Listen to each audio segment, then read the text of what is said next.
And the U.S. men's national team, boys, has a new coach. We have a manager.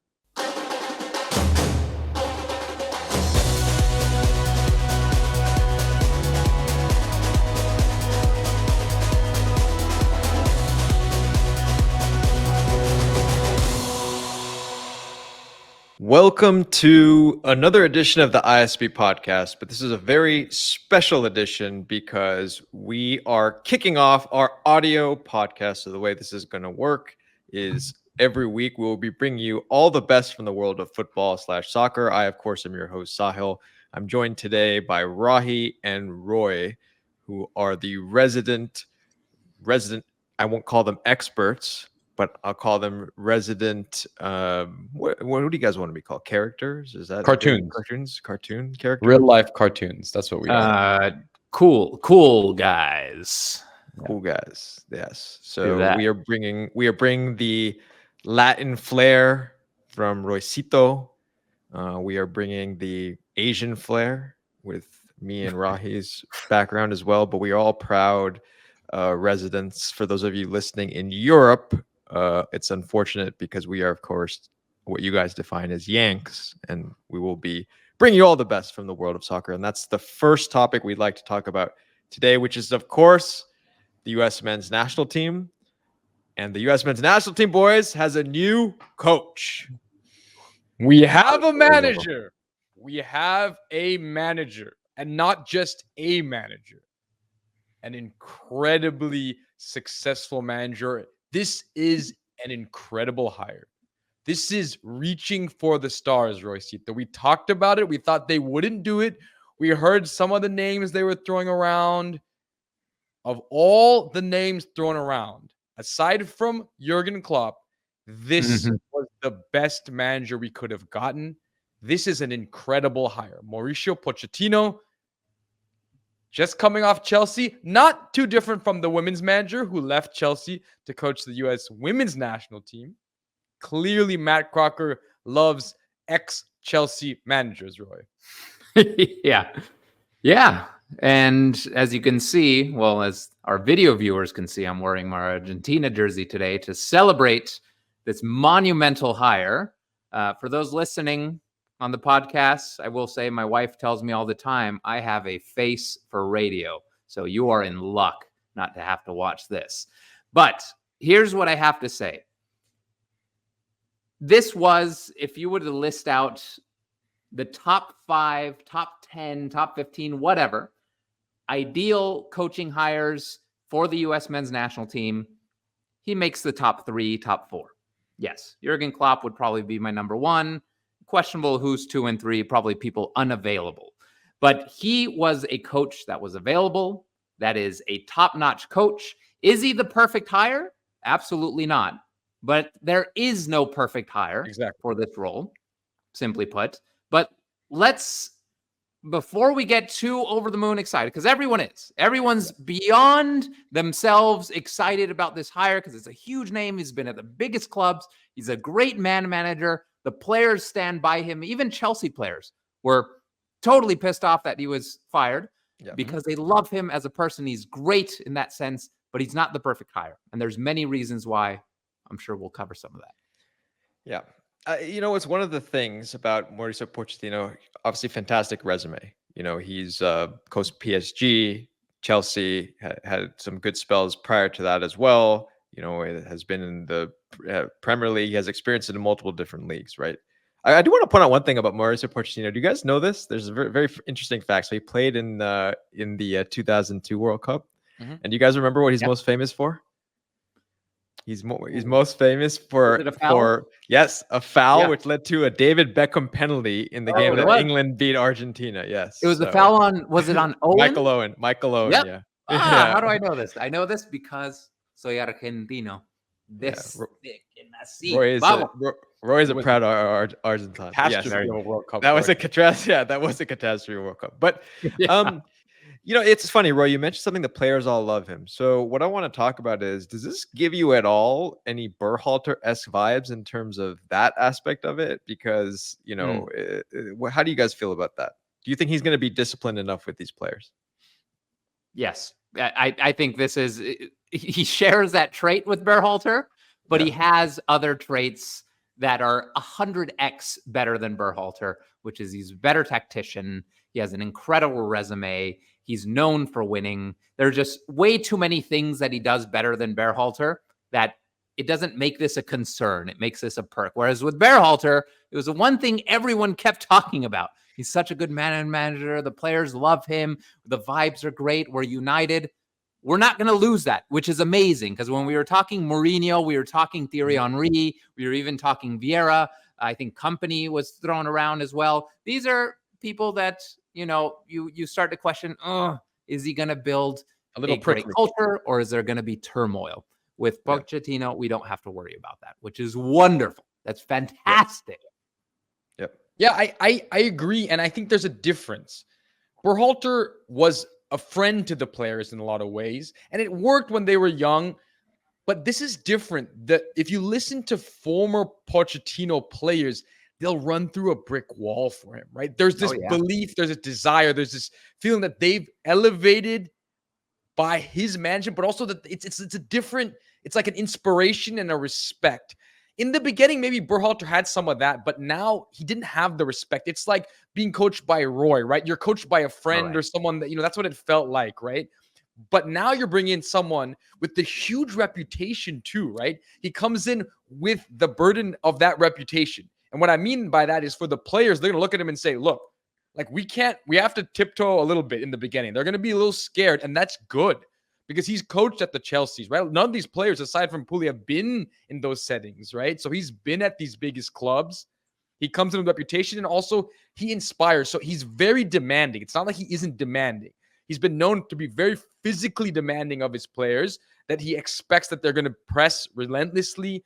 So it's not the same as what we saw from Berhalter at the end. It's not this sort of kumbaya vibe. It's more like I want to coach with love, but I want to do it in an intense way. It's not too dissimilar, again, from Emma Hayes' style, who just led the women's team to Olympic gold medal glory. Yeah. So what is the one thing that you guys are most concerned with this hire? So there's a lot of positives, obviously. There's tons of positives, and there's some positives that we probably will see more as he becomes the U.S. men's national team coach that we may have not even have thought about at the beginning. But what's your biggest concern with this hire? I mean, the biggest concern is got to be that he hasn't coached a national team. That's the only concern that I have, honestly. I've heard, it didn't end well at Chelsea. Honestly, he shouldn't have been fired at Chelsea. The team had turned it around. A young team that finished the year before finished 12th, I think, right? He got them into European contention. They won their last 5 games. I don't buy any of he wasn't good in the PSG stuff. PSG was a mess when he got there, and he was excellent at Southampton, excellent at Tottenham. I don't see any of that. The only concern I have is he hasn't coached the national team level, Roy, and it's different, right? You don't get as long with your players. You have all these months where you're just fiddling in a room by yourself, with tactics. And there's no time in the same way that there is as a club manager. And the problem is until you give him this chance, you have no idea if he can make that jump, right? There are examples of managers, the Gareth Southgates of the world, the Scalonis, who never did the club thing and have been decently successful. Scaloni, incredibly successful at the national team level. But there are managers who have made the switch, right? There are those who have coached at the club level and then gone and done well, like Ralph Ragnick, right? Louis van Gaal. There are examples of both. You just don't know. And if you want to take this risk and if you want to go big, then this is what you have to do. You have to see, can he do it at the national team level? I don't know, Roy. That's my only concern, but why not risk it?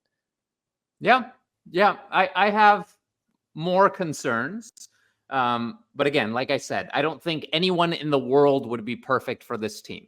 But my concern is more around tactics. With Berhalter, one of the big critiques was the complexity of his tactical system. Pochettino's tactical system isn't less complex. He is a club coach. Club coaches can have that freedom to build over the long term. One of his big arguments at Chelsea was, we need more years to truly build something great at this club, because they're still getting used to it. They're younger players. It takes a lot of time to learn my style, my system. You don't have that with national team. He's not going to have much time with these players. His tactical system is pretty complex. And where he does best is when he has exceptional fullbacks. He has exceptional, high-flying, attack-oriented fullbacks, which he's not going to have with the.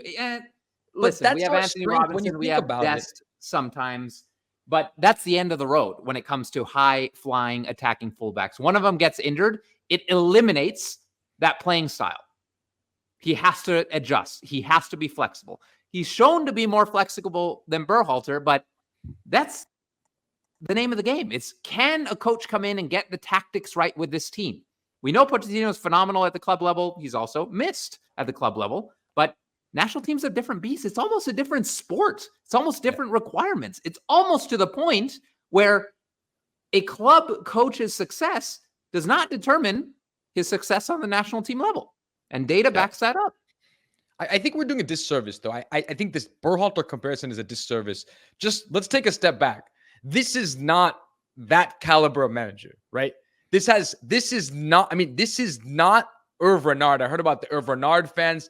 This is not that caliber manager. This is not Jesse Marsch, who failed up through jobs. This is a completely different league. Completely different league of manager. So if anyone's making those comparisons, I think you're in the wrong conversation. He is in a different league of a club manager, Rocky. If we're talking about club, then yes. We're talking national team. But Berhalter, Jesse Marsch, they all coach clubs, right? Hervé Renard didn't, but Hervé Renard's sort of that recycled national team manager, good at the national team level. But they fundamentally, Pochettino is a better coach than all those guys, and way better. And that's a fact. Based on whether he will coach the US is a different story, and how he will do there. Yeah, this is the highest level profile coach the U.S. men's national team has ever had by a long shot, in my opinion. Will ever have. Yeah. Well, we don't know about that. Maybe this is the formation of a new dynasty. So let's finish with this. How excited should U.S. men's national team fans be after this? You know, for the ones that are just becoming fans, and obviously the ones who have been fans for years, I think you guys all know the answer to that. But for new fans that are coming in, what does this mean for the U.S. men's national team? Got one of the best coaches in the world. Simple as that. This is going to make a difference. I'm totally excited. I'm cautious, as always. I'm cautiously optimistic because club performance doesn't dictate national performance at the coaching level. But we got, I think we all agree, the best possible coach in the world that was available. The best coach in the world is now the U.S. men's national team coach. We couldn't have done any better unless Klopp agreed to coach the national team. Even then, a conversation could be had. Yep. But it's incredible what Crocker was able to pull. I'm shocked. I'm completely shocked. It is incredible. It is a good day. It's an incredibly good day. Should be incredibly excited. The fact that Roy is excited is insane. He never gets excited. Ask his wife. I have no emotions. But I would say that there is no reason to temper your excitement. We don't know. Of course, we don't know. We don't know if he can do it at the national team level. We don't know if we have the players to elevate us yet because they're still on this interim period of their careers. But we have to be excited. We did the best. This is the best we could do, as Roy said. And not only that, he's a good personality. Listen to him talk. Listen to what he's meant to the clubs he's been at. You're going to like the way he speaks. You're going to like the way he acts. You're going to like the personality he brings to the locker room, to this team. It's going to be a likable team. Yeah. Hopefully they get results. All right. Well, everyone out there, a huge hire for the U.S. men's national team. For all you U.S. men's national team fans out there, go ahead and buy all the tickets. Save some for us, though, because we still want to get decent, rates on the tickets. So don't go out and everyone who hasn't watched soccer for years come out and buy tickets. But for everyone out there, it's a time to be excited. For those of you watching this on YouTube, please go ahead and subscribe to the channel. And we will see you next time for more from the U.S. men's national team.